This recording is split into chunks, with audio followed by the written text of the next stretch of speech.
Let's fit a model to some data.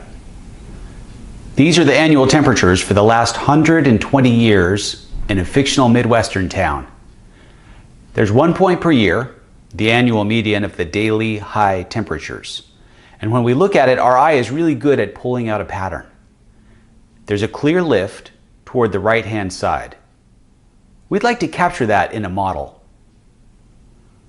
There are a lot of models that can represent this, but a really nice starting point, because it's so simple, is a straight line. Here's what the best fit straight line looks like. It does a pretty good job.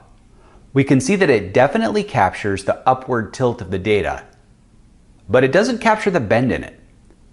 It's clear when we examine it that a straight line doesn't do quite as well as we would like. Luckily, we have a lot of other options. A reasonable next candidate is a quadratic, a polynomial with a squared term instead of just a linear term.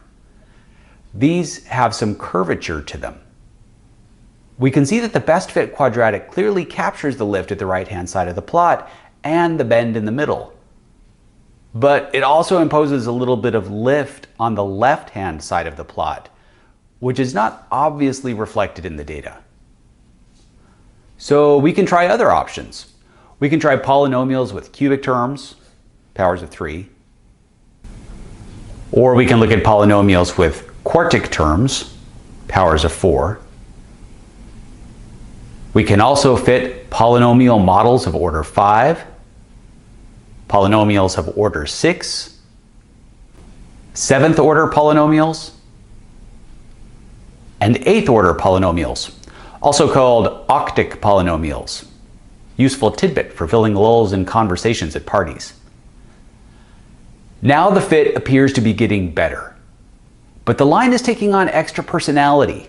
It's adopting some wiggles. If we take this to an extreme, we can imagine a model that passes through every single data point perfectly. This model would have zero error, zero deviation from our measured data. So does that make it the best fit model?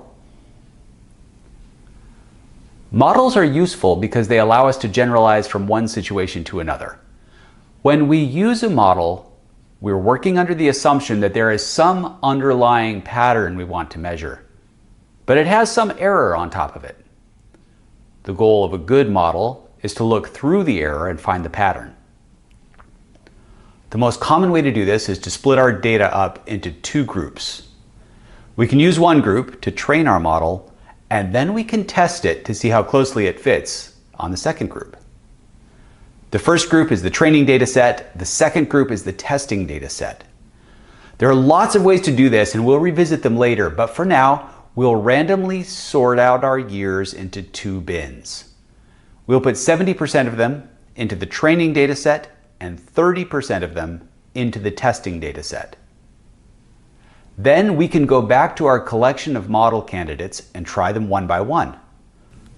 Here are a few of the models trained on the training data and plotted against the testing data.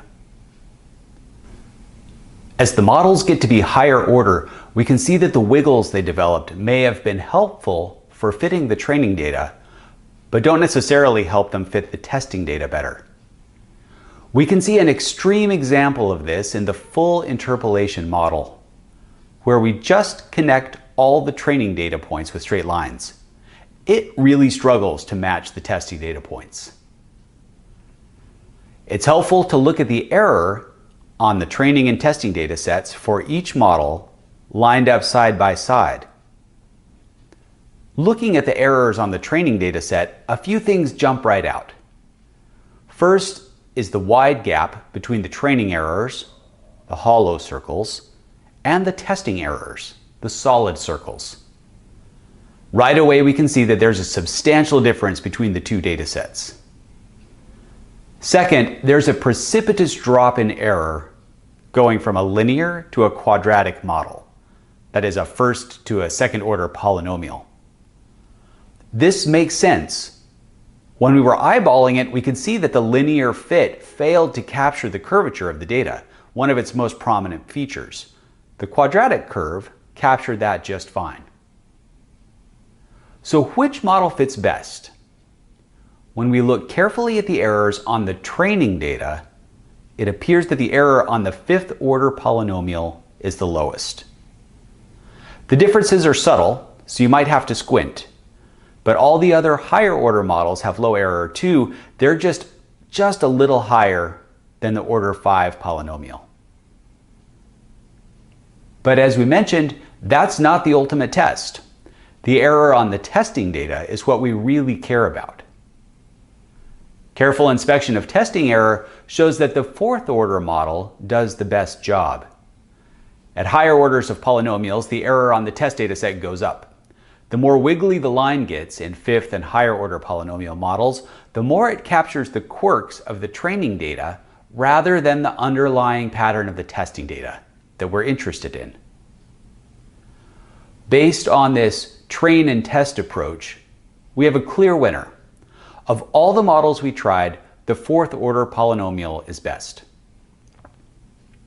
Congratulations to us. We chose a pretty good model for our data. But don't leave just yet. There are some pretty important ideas still to mention.